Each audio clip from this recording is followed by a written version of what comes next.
મનોવિજ્ઞાન અનુસાર આ દુનિયામાં બે પ્રકારની સ્ત્રીઓ છે, એક જે સત્તા ઈચ્છે છે અને બીજી જે માત્ર સંભોગ ઈચ્છે છે. સસંભોગ એક ડ્રગ જેવું છે.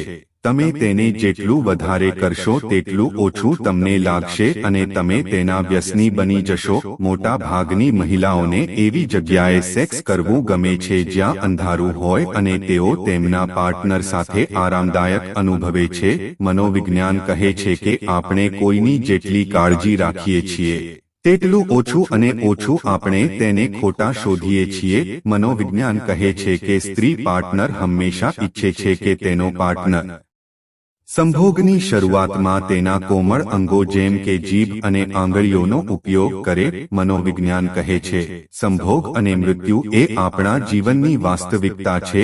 મનોવિજ્ઞાન અનુસાર જો કોઈ મહિલા તમારા હાથને સ્પર્શ કરે છે અથવા તમારી પીઠ પર પોતાનો હાથ રાખે છે તો સમજી લો કે તે તમને પસંદ કરે છે. મનોવિજ્ઞાન કહે છે કે જે મહિલાઓની કમરથી નીચે સહેજ ડિપ્રેશન હોય છે તે તેમની સુંદરતાનું પ્રતીક માનવામાં આવે છે.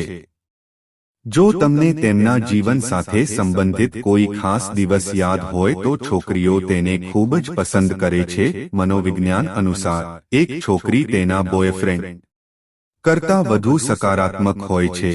તેને અન્ય કોઈ છોકરી તેના બોયફ્રેન્ડની નજીક જાય તે પસંદ નથી કરતી. મનોવિજ્ઞાન અનુસાર દરેક છોકરી નાની છોકરીની જેમ વર્તે છે જ્યારે તે જેની સાથે હોય છે તે તેના હૃદયથી પ્રેમ કરે છે. મનોવિજ્ઞાન કહે છે કે સ્ત્રી એવા પુરુષો માટે પાગલ હોય છે જેઓ તેના સ્તનોને જોતા રહે છે.